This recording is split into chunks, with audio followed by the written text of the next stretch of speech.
Vamos a la palabra del Señor en esta tarde, mis hermanos. Los invito a que busquen en su Biblia en Marcos capítulo 11, versículos 22 al 26. Continuamos en nuestra exposición de este Evangelio de Marcos. Esto es una continuación del sermón de la semana pasada. Así que si usted tuvo la oportunidad de estar con nosotros la semana pasada, va a entender un poquito más lo que vamos a estar explicando hoy. Si no tuvo la oportunidad de estar con nosotros la semana pasada, lo invitamos a que visite nuestro canal de YouTube, Iglesia Bautista Faro de Gracia. Ahí usted podrá encontrar el sermón que expusimos la semana pasada. Evangelio de Marcos, capítulo 11, versículos 22 al 26, aunque vamos a leer desde el 20 para dar un poquito del contexto. Y hoy vamos a estar predicando, mis hermanos, bajo el tema la eficacia de la verdadera espiritualidad. La eficacia de la verdadera espiritualidad. Y leemos ahí en Marcos capítulo 11, versículos 20 al 26. Y pasando por la mañana, vieron que la higuera se había secado desde las raíces. Entonces Pedro, acordándose, le dijo: Maestro, mira, la higuera que maldijiste se ha secado. Respondiendo Jesús les dijo: tened fe en Dios, porque de cierto os digo, que cualquiera que dijere a este monte: quítate y échate en el mar, y no dudare en su corazón, sino creyere que será hecho lo que dice, lo que diga le será hecho. Por tanto os digo que todo lo que pidiereis orando, creed que lo recibiréis y os vendrá. Y cuando estéis orando, perdonad si tenéis algo contra alguno, para que también vuestro Padre que está en los cielos os perdone a vosotros vuestras ofensas. Porque si vosotros no perdonáis, tampoco vuestro Padre que está en los cielos os perdonará vuestras ofensas. Señor, nos acercamos a tu palabra y nos dirigimos a este pueblo, Señor. Yo te pido que seas tú con nosotros, que tu palabra pueda salir de este lugar para edificar, para consolar, para restaurar, para salvar, para confrontar. Y si es necesario también para reprender, Señor. Ayúdame como instrumento, dame la gracia necesaria, la sabiduría, la guianza de tu Espíritu para poder comunicar tu palabra, Señor, en esta hermosa tarde. Queremos engrandecer tu nombre también a través de la predicación de tu palabra. Lo pedimos en el nombre de Jesús. Amén y amén. En los versículos que nosotros vimos la semana pasada, nosotros vimos a Jesús maldecir una higuera, y él hizo eso para dar una lección profética sobre el fin al que conduce la hipocresía religiosa. Y la higuera, explicamos que era un símbolo de Israel, tenía apariencia de salud, pero era infructuosa.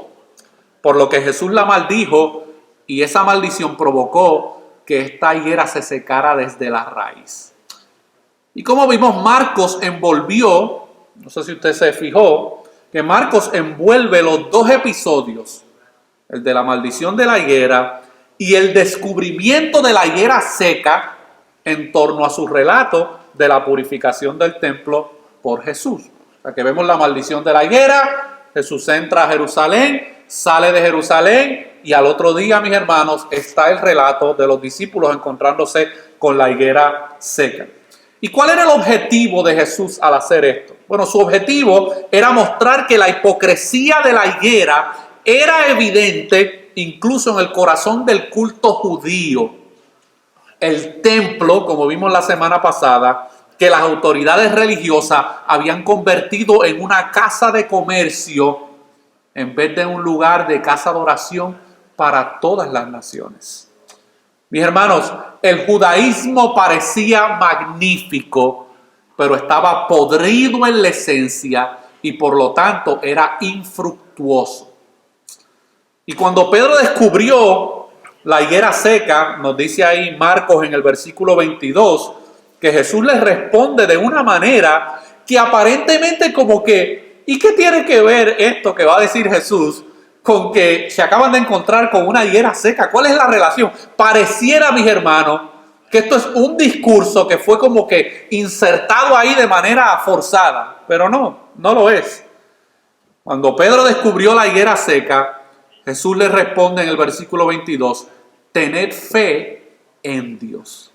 Esto fue un imperativo, un mandato de nuestro Señor a sus discípulos y por extensión es también un mandato de Jesús a nosotros. Él le estaba diciendo a los discípulos y nos dice a nosotros en el día de hoy, confía en Dios. Y mis hermanos, confiar en Dios es la obligación de toda criatura creada a su imagen. De hecho, cuando no hay confianza en Dios, mis hermanos, las consecuencias son funestas.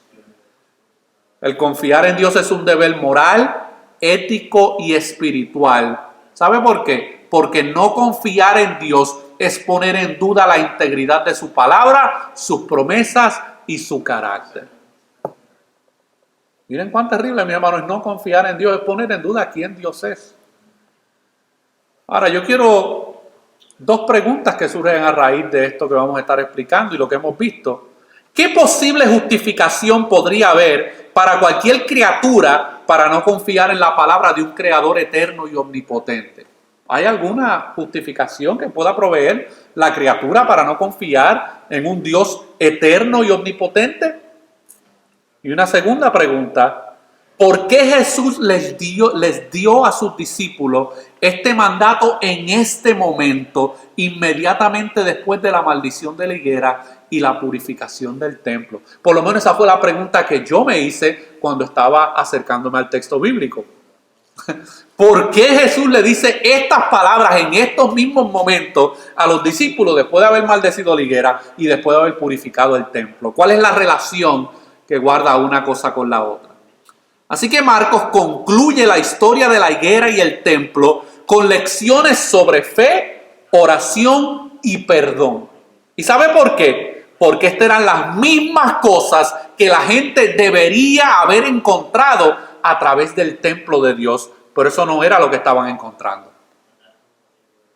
El evento de la higuera incluye entre paréntesis e interpreta la historia del templo.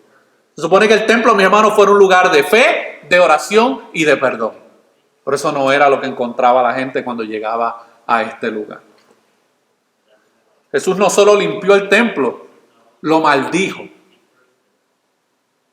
El judaísmo había fallado en la asignación divina y sería destruida, mis hermanos. Sin fruto, su uso llegó a su fin. Dios los quitaría. Y en menos de una generación, en el año 70 después de Cristo, los romanos destruyeron a Jerusalén y destruyeron el templo. Jesús usa todo esto como una oportunidad para enseñarle a sus discípulos dos verdades valiosas acerca del reino de Dios. Y son las dos cosas que vamos a estar exponiendo en esta tarde. Número uno, la eficacia de la fe verdadera a través de la oración. Y número dos, la eficacia del perdón verdadero a través del evangelio. Estas son las dos lecciones que Jesús le quiere dar a sus discípulos luego de haber maldecido la higuera y de haber purificado el templo. Así que veamos la primera, la eficacia de la fe verdadera a través de la oración, ahí en Marcos capítulo 11, versículos 22 al 24. Lea conmigo ahí, acompáñenme en su lectura en sus Biblias. Respondiendo Jesús les dijo, tened fe en Dios. Porque de cierto os digo que cualquiera que dijere a este monte, quítate y échate en el mar, y no dudare en su corazón, sino creyere que será hecho lo que dice, lo que diga, le será hecho. Por tanto os digo que todo lo que pidiereis orando, creed que lo recibiréis y os vendrá. Pedro había sido testigo ocular de lo que había sucedido, y si usted recuerda las palabras que él le dice a nuestro Señor, allí en el versículo 21, Pedro se acordó de las palabras que Jesús había dicho en el versículo 14 cuando maldijo la higuera. Y ahora en el versículo 21 dice, Rabí, mira, la higuera que maldijiste se ha secado. Y esto nos recuerda las palabras de Jesús que nosotros oímos la semana pasada en Juan capítulo 15, versículo 6, donde Jesús le advierte a sus discípulos, pero también nos advierte a nosotros. Si alguno no permanece en mí es arrojado como una rama y se seca. Los recogen, los arrojan al fuego y se queman. Y Sinclair Ferguson, que es un teólogo escocés, él comenta acerca de esto y dice: la cuestión de nuestra fecundidad espiritual es una cuestión de inmensa seriedad que ignoramos bajo nuestro propio riesgo. Jesús quiere decir lo que dice. En otras palabras, mis hermanos, cuando Jesús maldijo la higuera, los discípulos pensaron que esas palabras de Jesús no tenían ningún tipo de poder o autoridad, porque en el momento que vieron, nada, en el momento no sucedió nada. No es hasta que ellos regresan al otro día que ellos se dan cuenta de la condición de la higuera, mis hermanos. Y es ahí donde Pedro reacciona y dice: oh, la maldición que Jesús dijo sobre la higuera realmente tuvo su cumplimiento. En otras palabras, lo que Jesús dice se cumple. Y la respuesta de Jesús a primera vista, después que Pedro se le acerca y le dice: mira, Rabí, la higuera que maldijiste se ha secado. Esta respuesta a primera vista de Jesús parece como que fuera de lugar. ¿Qué es lo que Jesús les responde, mis hermanos? Yo solo voy a leerle la traducción de lengua actual, que es un lenguaje un poco más entendible que la Reina Valera. Pero esto es como Jesús les responde ante la afirmación de Pedro: Señor, la higuera se secó. Jesús le dice: tened fe en Dios. Te lo aseguro, si alguien le dice a esta montaña: levántate y échate al mar, y no dude en su corazón, pero cree que sucederá lo que dice, se hará. Por eso les digo, todas las cosas que oren y piden, crean que las han recibido y las tendrán. Ahora, es importante notar que Jesús pronunció estas palabras mientras él y sus discípulos se encontraban parados cerca de la higuera que se había secado, que estaba ¿dónde? En el monte de los Olivos. Y mis hermanos, desde ese lugar ellos podían ver a toda Jerusalén, pero sobre todas las cosas, desde ese lugar, en el monte de los Olivos, ellos podían ver el palacio de Herodes y la remodelación del templo que Herodes había hecho unos años anteriores. Incluso hasta el día de hoy, las ruinas de esa enorme fortaleza son evidentes en el paisaje. Ahora, hay un dato histórico muy interesante cuando estaba estudiando esto, y es que cuando Herodes la construyó, utilizó mano de obra esclava para trasladar la tierra desde una colina para formar los cimientos y la estructura de soporte de lo que sería su palacio y de lo que sería también la reconstrucción o la remodelación del templo. Así que en términos literales, Herodes el Grande, mis hermanos, movió una montaña para construir su fortaleza. La gente estaba al tanto de esa prodigiosa hazaña y Jesús aprovechó ese conocimiento para proporcionar una lección objetiva, enseñándoles que si tenían fe en Dios, podían también hacer hechos tan sorprendentes como ese. Es posible que Jesús les ordenó a los discípulos que tuvieran fe porque tanto la maldición de la higuera como la purificación del templo, que ilustraban la infructuosidad que al fin y al cabo, ¿sabe qué es? Incredulidad. El templo, que debía ser el lugar donde el pueblo de Dios concertaba su fe y confianza en él, se había convertido en una cueva de ladrones. Se había convertido en un monumento no a la fidelidad, sino a la incredulidad. Y la higuera, que fue diseñada para obedecer a su creador al producir higos, también había demostrado ser infiel a su creador. Y estos dos ejemplos de infidelidad llevaron a Jesús a emitir este mandamiento de tener fe. Porque todo lo que se estaba haciendo en ese templo, mis hermanos, no había fe en lo que se estaba llevando a cabo, mis hermanos. Lo que había era religiosidad hipócrita. De hecho, el gran misionero Hudson Taylor dijo en una ocasión: Dios usa a hombres que son lo suficientemente débiles para apoyarse en Él y confiar solamente en Él. Por eso, mis hermanos y mis hermanas, Jesús es fiel, escuche bien, cuando el establecimiento religioso y sus instituciones fallan. Escúcheme bien, no pongas tu confianza en una denominación. No pongas tu confianza en algún líder específico religioso. No pongas tu confianza inclusive en una iglesia local, porque te van a fallar. Te van a fallar. Nosotros debemos confiar en aquel que juzga la hipocresía con severidad y extiende una gracia asombrosa a quienes la buscan con fe. Y el consejo, mi hermano, en esta tarde es que tengamos una fe que mueve montañas, que no duda, sino que pide en oración.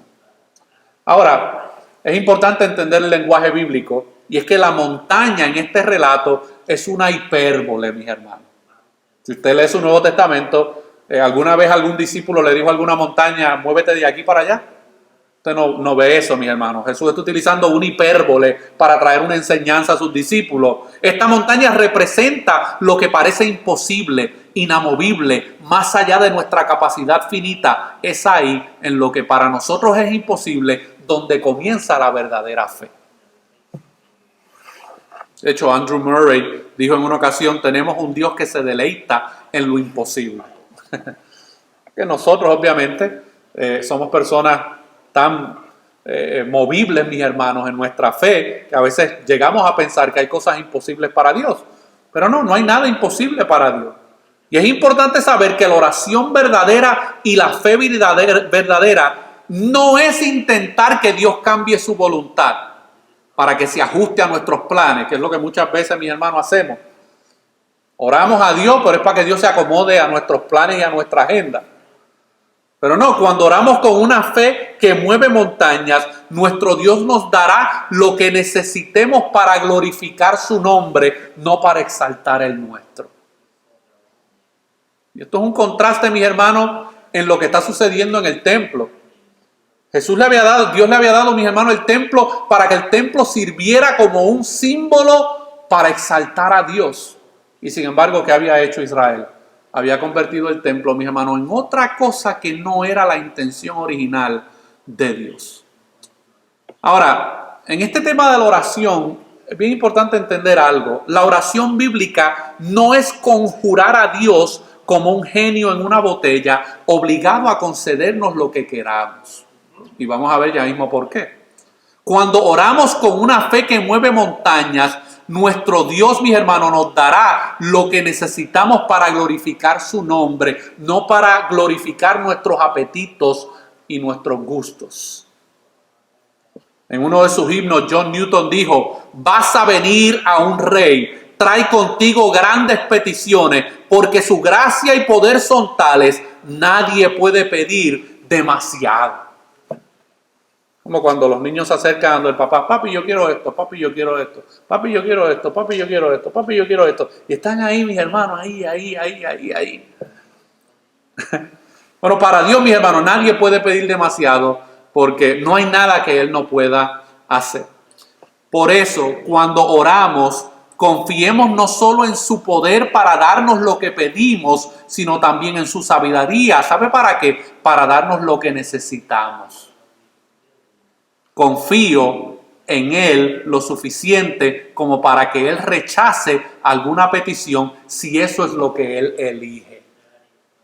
Porque hablamos de un Dios soberano, mis hermanos, pero se nos olvida a veces que en la soberanía de Dios, Dios a veces decide no contestar ciertas peticiones. Pero aún su respuesta negativa es una respuesta. ¿Y qué significa eso? Bueno, que a veces podemos recibir respuestas que no queríamos, encontrar cosas que no estábamos buscando y tener puertas abiertas o cerradas que no estábamos esperando. Porque nos acercamos a Dios en oración, ¿verdad? Y Dios responde, mis hermanos, de acuerdo a su voluntad. Y a veces lo que Él responde, a veces es lo que nosotros les estamos pidiendo, pero a veces no lo es. Pero lo que sea que Él responda, es lo que Él sabe que mejor necesitamos. Ahora tenemos que tener mucho cuidado con estos versículos. Hay toda una teología casi exclusivamente en estos textos a través del mundo cristiano hoy en día. ¿Ok? El movimiento Palabra de Fe, que algunos de ustedes conocen o han escuchado de este movimiento, defiende la idea de lo que se conoce como decláralo y recíbelo. Yo sé que algunos de nosotros tal vez en algún momento dado practicamos esa estupidez y puede que algunos de ustedes también lo haya hecho, mis hermanos. Y el movimiento Palabra de Fe defiende la idea de decláralo y recíbelo. Nos dice que todo lo que tenemos que hacer para recibir algo que queremos es declarar como nuestro en el nombre de Jesús y será nuestro. Y hay toda una teología, mis hermanos, de este sistema de pensamiento. Y este movimiento es de alguna manera el paralelo cristiano del movimiento de la nueva era. Porque la nueva era, ¿qué es lo que te enseña? El movimiento de la nueva era enseña que al visualizar lo que queremos que suceda, podemos cambiar el mundo que nos rodea o crear nuestro propio universo. Entonces tú te paras y empiezas a visualizar, yo quiero ser un empresario grande, yo quiero ser una persona famosa, yo quiero tener mucho dinero. Bueno, ya lo pensaste, ¿verdad? Bueno, pues ahora tienes que confesarlo con tu boca para que el universo oiga lo que tú quieres. Entonces el universo completo se alinea para que tú puedas obtener lo que tú estás pidiendo. Y esa ideología, mis hermanos, se ha infiltrado también dentro del cristianismo. La fuerza base del pensamiento de la nueva hora, mis hermanos, es magia, no es poder de Dios. Y la base del movimiento de la palabra de fe tampoco es muy distinto. ¿Ok? No es muy distinto. ¿Qué hacen estas personas? Se apoderan de esta declaración de Jesús en el versículo 24 para afirmar que todo lo que creas, si lo crees de verdad, lo tendrás. Ahora, ¿qué es lo que está mal con esta declaración o esta teología? Bueno, que la Biblia nos da una gran cantidad de instrucción sobre la oración, enfatizando repetidamente la importancia de confiar en Dios para las respuestas a nuestras oraciones. Por lo tanto, una declaración como esta de decláralo y recíbelo debe entenderse, mis hermanos, a la luz de toda la enseñanza de la Biblia, especialmente las calificaciones del Nuevo Testamento sobre cómo Dios responde a nuestras oraciones. Y algo parecido al movimiento de palabra de fe resulta, mis hermanos, cuando nosotros sacamos un versículo fuera de su contexto. Porque a veces le damos duro a la prosperidad, ¿verdad? Le damos duro a lo de la confesión positiva y todos estos de decláralo y recíbelo y písalo para que lo reciba. A veces le damos duro a ellos, mis hermanos, pero muchas veces también nosotros cometemos el mismo error al interpretar un texto fuera de su contexto. Entonces, estamos cometiendo el mismo error que cometen ellos. Pero nosotros, mis hermanos, debemos considerar esta declaración de Jesús que vemos ahí en Mateo capítulo 18 y 19, que de hecho es otro de esos pasajes que muchas veces malinterpretan. Aquellos de ustedes que han estado aquí por un tiempo saben que hemos hecho varias exposiciones de Mateo capítulo 18. Y el versículo 19 dice lo siguiente, en una traducción más moderna, dice: nuevamente les digo que si dos de ustedes en la tierra se ponen de acuerdo acerca de cualquier cosa que pidan, mi Padre que está en los cielos lo hará por ellos. Así que de aquí se agarra toda esa teología de movimiento palabra de fe para decir, a ver, mira, ahí dice que si dos de nosotros nos ponemos de acuerdo para pedir cualquier cosa, Él va a responder porque dos de nosotros nos pusimos de acuerdo. Sí, pero el problema, mis hermanos, es que Mateo capítulo 18, versículo 19, está hablando de la disciplina bíblica en la iglesia. Está hablando de cuando dos o tres testigos en una comunidad de fe, mis hermanos, se ponen de acuerdo para ejercer disciplina bíblica. Ese texto no está enseñando, mis hermanos, que porque yo me pongo de acuerdo con un hermano o una hermana acerca de una petición, obligatoriamente Dios está en la obligación de responder o responder como nosotros queramos. ¿Ok? Así que este texto parece fácil de interpretar, de Mateo 18 y 19, y no sería difícil encontrar dos personas que estuvieran de acuerdo en que se debe abolir la guerra, que se debe curar el cáncer o que se debe eliminar la pobreza. Yo creo que todas esas cosas son cosas que nosotros no quisiéramos ver. Eso significa que si yo me pongo de acuerdo con el hermano Rubén para que esas cosas desaparezcan, ¿van a desaparecer? La respuesta obvia es no, mis hermanos. ¿Significa este acuerdo que estas aspiraciones serán concedidas por el Padre? No, el versículo no dice eso. Este versículo debe entenderse a la luz de la enseñanza constante de las Escrituras de que debemos orar de acuerdo con la voluntad de Dios. Pero surge una pregunta. ¿Cuál es la relación entre la fe y la oración? ¿Y qué estaba diciendo Jesús sobre la relación entre la fe y las respuestas a la oración? Como dice un comentarista, mis hermanos, cuando nos arrodillamos y clamamos a Dios y le damos las preocupaciones de nuestro corazón, podemos estar seguros de que Él escucha y responde, y sus respuestas son siempre perfectas. Y hemos enseñado que Dios responde de 3 maneras: sí, no o todavía. Pero ahí hay una respuesta. Puede que ahora sea no, porque hay que esperar. O puede que sea sí, no tienes que esperar. Pero todo eso, mis hermanos, está sujeto a la voluntad de Dios. Pero tenemos que pensar que si Dios no hace lo que le pedimos que haga, tendemos a pensar que si Dios no hace lo que le pedimos que haga, Él no ha respondido. Y eso se debe a una mala teología acerca de la oración. Usted me acompaña a un pasaje específico en Mateo capítulo 26, versículo 39. Jesús en agonía, dice el texto, que oró en el huerto de Getsemaní. ¿Y qué fue lo que pidió? En Mateo 26, 39. Dice: Padre mío, si es posible, pasa de mí esta copa. Y surge una pregunta a raíz de ese texto bíblico. El hecho de que Jesús fue a la cruz al día siguiente, ¿significa que el Padre no le contestó? No. El Padre respondió la oración de Jesús. ¿Y sabe cuál fue su respuesta? No. Pero hay una segunda parte a esto. Y es que debemos recordar que Jesús también oró: sin embargo, no sea como yo quiero, sino como tú quieras. Así que la respuesta de Jesús fue esta: si tú me dices que no a mi petición, yo digo que sí a lo que tú quieres que yo haga. Oh, mis hermanos, esto revoluciona, mis hermanos, nuestro cristianismo. Revolucionaría, mis hermanos, la manera en que nosotros nos acercamos a Dios a través de la oración.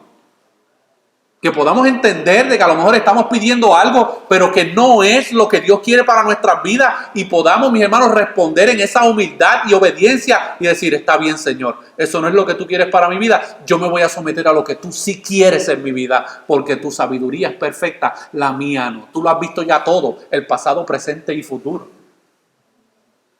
Esa, mis hermanos, es la oración de fe. No es la confesión positiva. Eso es confiar en Dios. Y muchas promesas en las Escrituras nos aseguran cómo Dios responderá a nuestras oraciones. Simplemente tenemos que creerle a Él. Pero ahora tenemos este segundo encasillado, mis hermanos. Los versículos 25 al 26. Y esto también, mis hermanos, me dejó como un poquito desconcertado, porque se me hacía difícil entender la relación entre la fe, la oración y esto que Jesús le va a pedir ahora o le va a enseñar a sus discípulos. Y es la eficacia del perdón verdadero a través del Evangelio. Y cuando yo estudiaba el pasaje, yo decía: bueno, ¿y qué relación tiene la fe, la oración y el perdón con la maldición de la higuera y con la purificación del templo? Porque Jesús no es loco, mis hermanos, ni bipolar, que simplemente está hablando de una cosa y de momento rompe a hablar de otra cosa que no tiene nada que ver una cosa con la otra. No, hay una consistencia en lo que Jesús está tratando de enseñar. Y Jesús ahora añade un elemento más a la lección que le está dando a sus discípulos. Al igual que la primera lección acerca de la fe y la oración, esta lección aborda otro de los temas importantes del reino de Dios. ¿Y sabe cuál es? El elemento del perdón. El elemento del perdón. Y es posible que alguno de ustedes se esté preguntando, como yo me pregunté: ¿y qué tiene que ver el perdón con la maldición de la higuera y la purificación del templo? ¿Cuál es la relación entre una cosa y la otra? Mis hermanos, tiene mucho que ver, es más, tiene todo que ver. El templo era el lugar símbolo donde los pecadores podían llevar sus sacrificios y ofrendas para obtener expiación y perdón por sus pecados. Pero como comenta R.C. Sproul, el lugar donde los hombres podían encontrar restauración espiritual, Israel lo había convertido en un lugar de comercio religioso. El lugar donde debía haber perdón, Israel lo había convertido en una cueva de ladrones, donde los hipócritas religiosos podían esconder su corrupción moral y espiritual. Y él continúa diciendo, el lugar donde Israel debía ofrecer a las naciones la misericordia y el perdón de Dios, estas bendiciones eran estorbadas por el egoísmo religioso de muchos. Es por estas razones que Jesús dirige su conversación con sus discípulos hacia el tema del perdón personal y el perdón hacia otros. Porque de eso se trata, mis hermanos, el mensaje del Evangelio y el reino de Dios. Se trata del perdón de los pecados de aquellos que han transgredido la ley de Dios. Mis hermanos, hermanas y amigos que nos acompañan en esta tarde, el reino de Dios se trata acerca del perdón. Escuche bien, donde hay falta de perdón, no puede haber reconciliación. El perdón no es un sentimiento, es una acción intencional. Y se supone que cuando la gente llegara al templo, ya sea los que vivieran en Jerusalén, Israel o afuera, se supone que ellos llegaran al templo, mis hermanos, a experimentar el perdón de Dios por sus pecados. Por eso no era lo que estaban encontrando. Estaban encontrando todo lo opuesto, mis hermanos. El trabajo de los sacerdotes y los líderes religiosos del templo era mostrar al mundo la bondad de un Dios perdonador. Sin embargo, ellos ponían todo tipo de obstáculos para que esto sucediera. En vez de usar el templo para que fuera un lugar de oración para todas las naciones que se acercaran a él y conocieran acerca del perdón de Dios, Israel se había convertido en un obstáculo para que eso sucediera. Dios le había dado, mis hermanos, la ley al pueblo de Israel y este sistema de sacrificio para que los hombres pudieran encontrar y experimentar el perdón de Dios. Israel había convertido esto, mis hermanos, en simplemente ritos religiosos. Y el acto más grande de hipocresía religiosa cometido por este pueblo era que mientras oraban a Dios para que fuese misericordioso con ellos y perdonara sus propios pecados, a la misma vez guardaban rencor en sus corazones y no extendían perdón a aquellos gentiles que estaban a su alrededor. Por eso los samaritanos, mis hermanos, que tenían su propio templo, que los judíos, mis hermanos, no los recibían. Supone que, mis hermanos, el templo era el lugar donde todos podían encontrar a Dios, encontrar la presencia de Dios. Pero sin embargo, mis hermanos, los samaritanos no eran bienvenidos y muchos gentiles no eran bienvenidos. Los líderes religiosos de Israel, mis hermanos, trataban a los gentiles y les llamaban perros, bestias salvajes. Tremendo pueblo, mis hermanos. Complicadito estos. El mandato del Señor, ahí en los versículos 25 al 26, perdonad si tenéis algo contra alguno, expresa el componente moral de la oración. Porque la oración tiene un componente moral, mis hermanos. Perdonar a otros se requiere de los creyentes. ¿Para qué? Porque como dice el versículo 25 y 26, para que también vuestro Padre que está en los cielos les perdone sus ofensas. El perdón, mis hermanos, al que hace referencia en este texto, no es, escuche bien, el perdón al que hace referencia este texto no es el perdón eterno que acompaña a la salvación, la cual no se basa en obras y que no puede perderse. Porque podemos malinterpretar este texto, ¿verdad? Pero este perdón aquí específicamente no está hablando del perdón eterno. Aquí Cristo está refiriéndose al perdón relacional de los pecados que son parte de la vida diaria de los creyentes y que interrumpen el gozo de su comunión con Cristo. Como dice un comentarista, tratar de orar mientras se mantiene una actitud no perdonadora contra otra persona es contraproducente contra la misma esencia del mensaje del Evangelio. Las Escrituras, mis hermanos, ordenan a los creyentes a ser perdonadores como una consecuencia del Evangelio en sus vidas.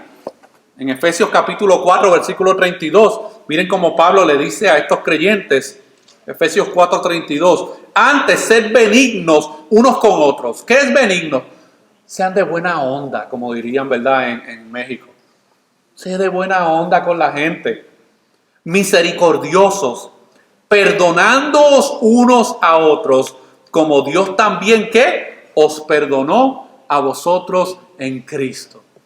¿De qué tipo de perdón está hablando aquí, mis hermanos? Pues yo no tengo perdón para perdonar los pecados de nadie para que pueda encontrar salvación. Así que no está hablando del perdón de la salvación. Está hablando del perdón unos a otros en cuanto a la relación que tenemos unos con otros. Y el salmista, mi hermano, expresa esto de una manera muy clara. En el Salmo 66, versículo 18, cuando dice: si en mi corazón hubiese yo mirado a la iniquidad, el Señor no me habría escuchado. En otras palabras, al examinar el corazón y negarse a confesar y perdonar, las oraciones de una persona no serán oídas. Hay un pasaje, mi hermano, en Primera de Pedro, que debe ser, mi hermano, de confrontación a todos nosotros los esposos. ¿Se acuerdan de ese pasaje en Efesios, mis hermanos? Que habla que no seamos ásperos con nuestras esposas para que nuestras oraciones no sean interrumpidas.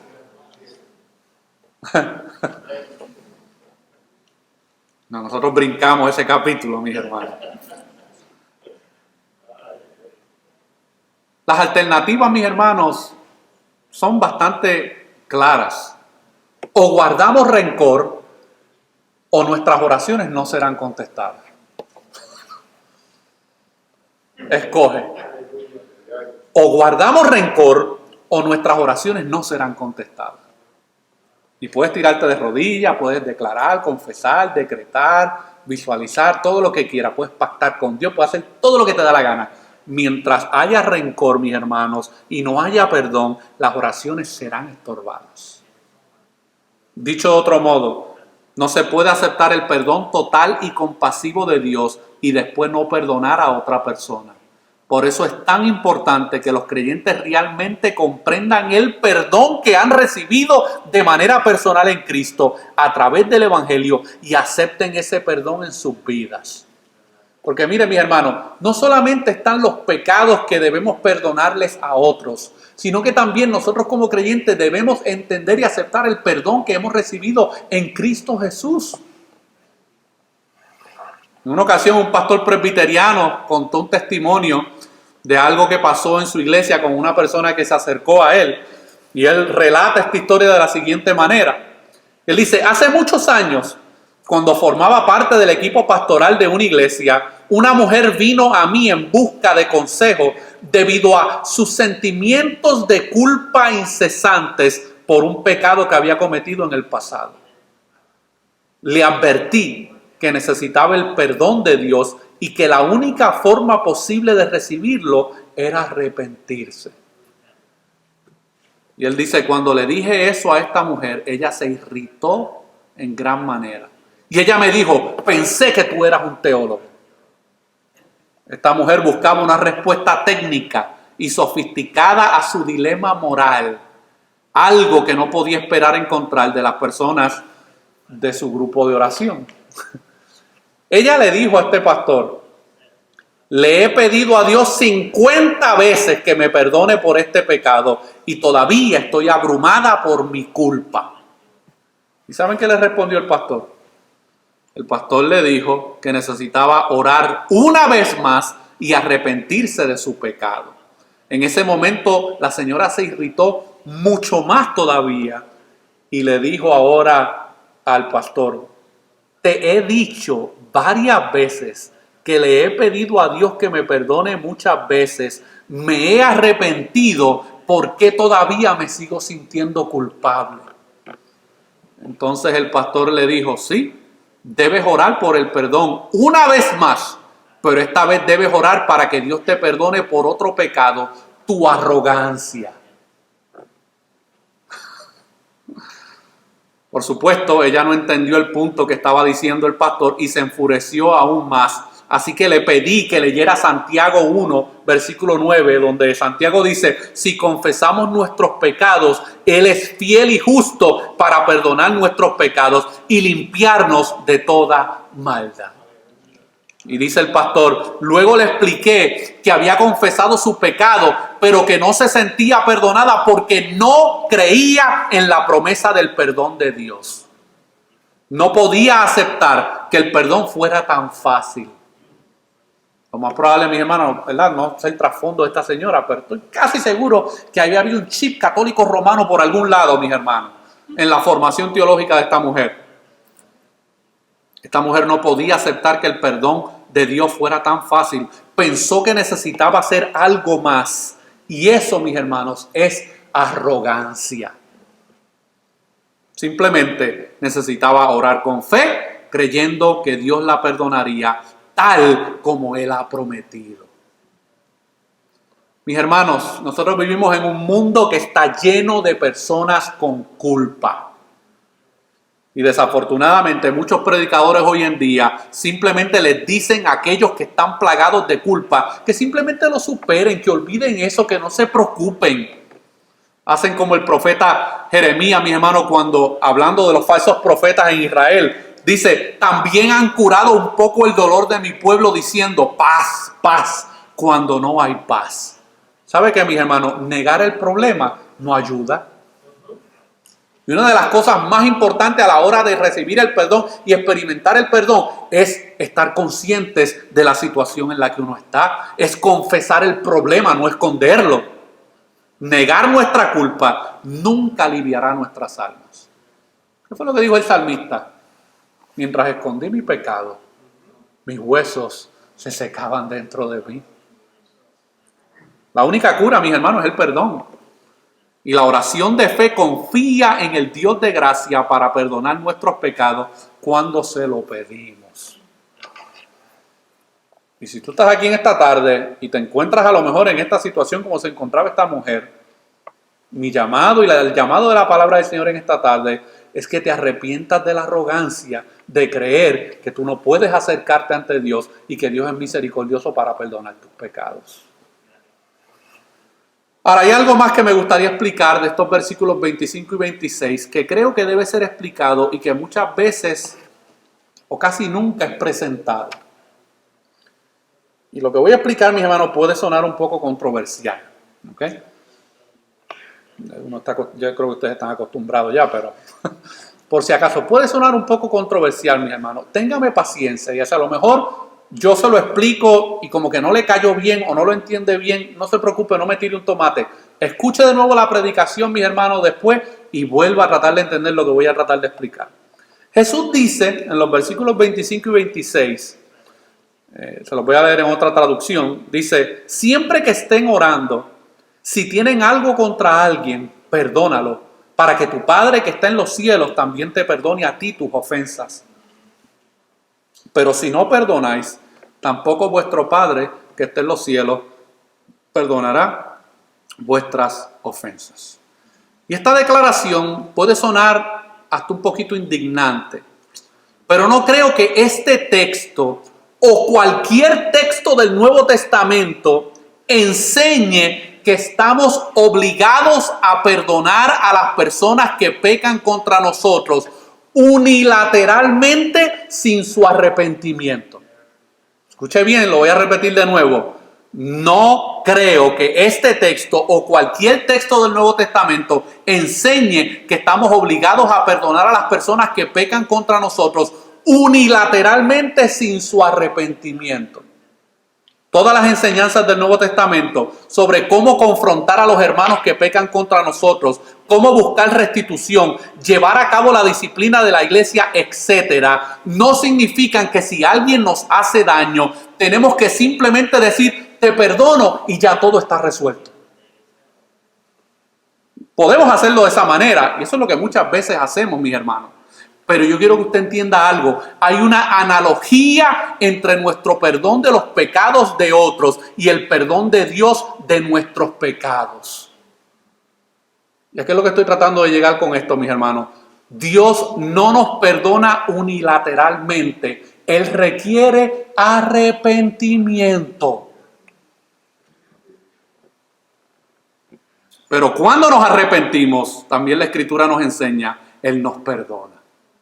Debemos entonces, mi hermano, también nosotros hacer lo mismo. ¿Cuál es el principio práctico que podemos extraer de esto que acabo de explicar? Mis hermanos, si alguien nos hiere u ofende, pero luego se disculpa por esa ofensa, confiesa su pecado y pide nuestro perdón, nosotros no podemos guardar rencor. Si lo hacemos, podemos esperar lo mismo de Dios, porque ¿qué es lo que hace Dios con nosotros? Nos perdona. El punto de Jesús es que todo cristiano debe estar listo en cualquier momento para perdonar cualquier ofensa si la persona ofensora se arrepiente, mis hermanos. Porque donde no hay arrepentimiento por parte de la otra parte, no puede haber reconciliación total. Yo podré a lo mejor como cristiano decir, yo perdono tu ofensa o tu pecado contra mí, porque entiendo que eso es lo que las Escrituras me enseñan y yo no quiero que mis oraciones sean estorbadas. Pero hasta que no haya, mis hermanos, un arrepentimiento por parte del ofensor, esa relación, mis hermanos, no está reconciliada.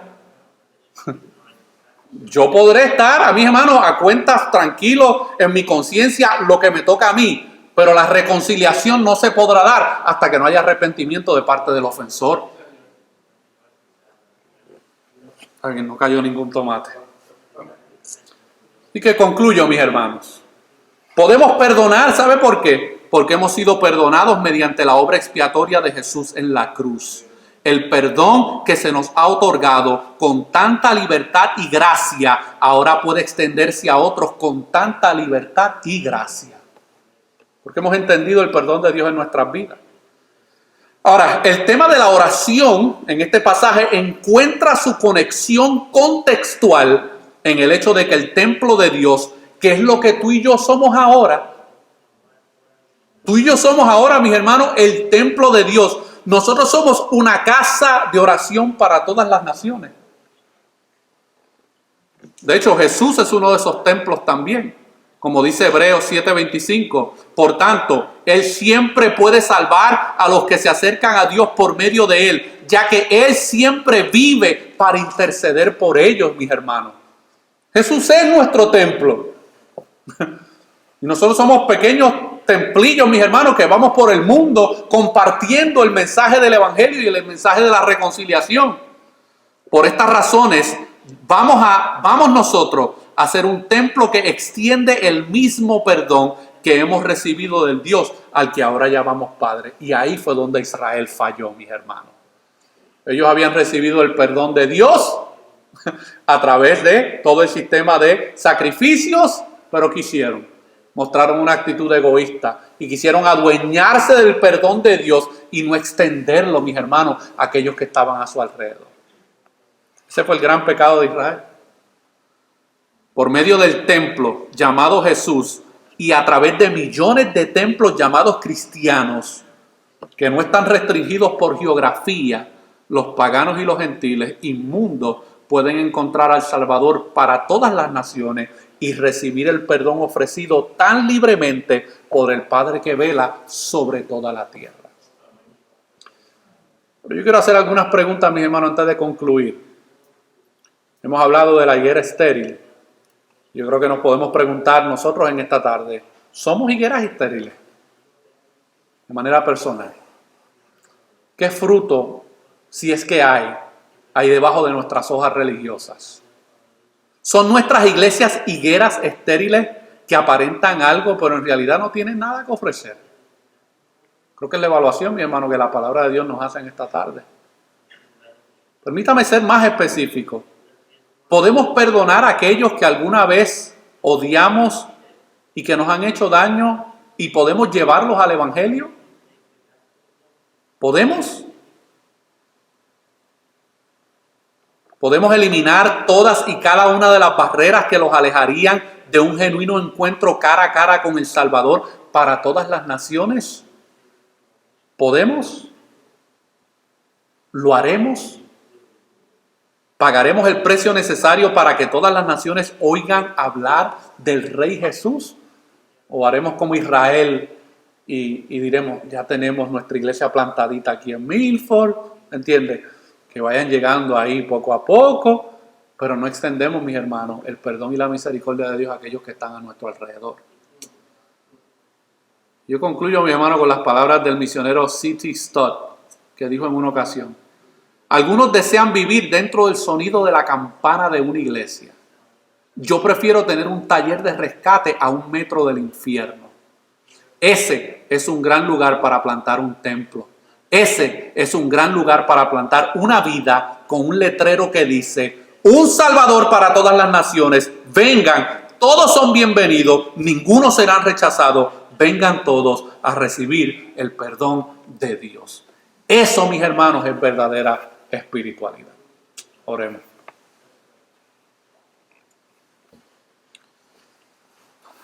Señor, te damos gracias por tu palabra. Te damos gracias, Señor, porque tú eres misericordioso con nosotros y nos sigues hablando a través de tu palabra, Señor. Ayúdanos, Señor, a poder poner por práctica lo que tu palabra nos enseña en estos textos que hemos estado viendo. Que nuestras vidas sean vidas de fe, pero fe en ti. Nuestras vidas sean vidas de oración, pero confiando en ti. Y que nuestras vidas también sean vidas que extiendan perdón, sabiendo que tú nos has perdonado, Señor. Y que no hay ofensa ni hay transgresión que no pueda ser perdonada si venimos ante ti en confesión y arrepentimiento, Señor. Que podamos ver este relato narrativo de lo que sucedió en Israel hace 2000 años atrás como un ejemplo para nosotros como iglesia.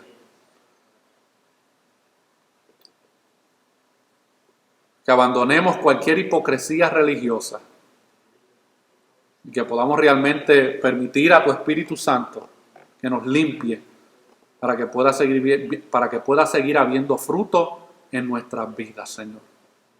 Tu Espíritu Santo produzca ese fruto que tú buscas en aquellos que tú has redimido, Señor. Ayúdanos a poder entender cada día más tu perdón para que nosotros también podamos extender ese perdón a aquellos que nos ofenden, Señor. Pero también que aprendamos a pedir perdón a aquellos que hemos ofendido.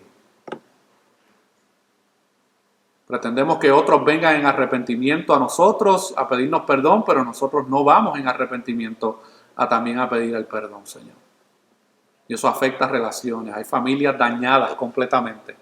Padres, hijos, hermanos, hermanas, vecinos, familiares que guardan todavía situaciones en su vida donde no ha habido perdón y no ha habido reconciliación, Señor. Que tú traigas convicción de estos pecados sobre nuestras vidas en esta tarde. Y que podamos responder en obediencia, Señor. No que nos vayamos de aquí con simplemente la culpa de nuestro pecado, sino que confesemos nuestro pecado delante de ti en arrepentimiento.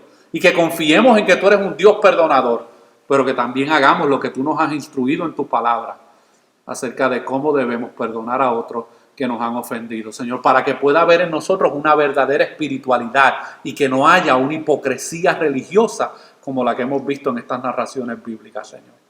Tú amas a este pueblo, de eso no me queda duda. Tú has salvado a mujeres y a hombres en este lugar, Señor. Y todas las semanas tú los estás limpiando por medio de tu palabra, Señor. Todas estas cosas te las pedimos en el nombre de Jesús. Amén.